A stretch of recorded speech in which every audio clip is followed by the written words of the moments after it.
Gilas at Ginebra head coach Tim Cone, papalitan na si Justin Brownlee at Jordan Clarkson available na para sa Gilas. Yan ang ating mga pag-uusapan para sa video natin na ito.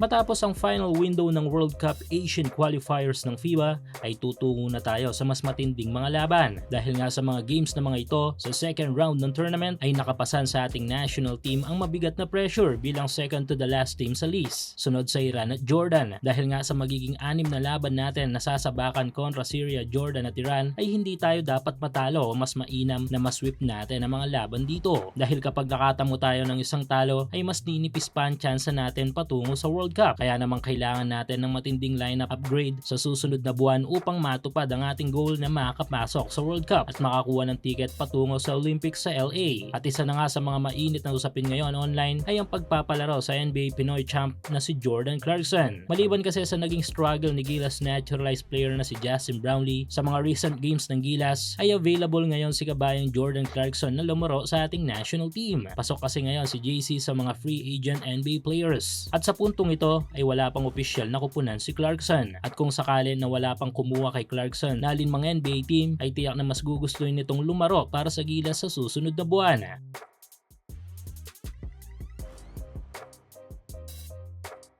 Suportahan ang iyong paboritong kupunan sa NBA, PBA, MPBL, FIBA at iba pang mga basketball league sa Asia. Para malaman ang mga available na promo at offers, gamitin lang ang promo code na PLAYW1X.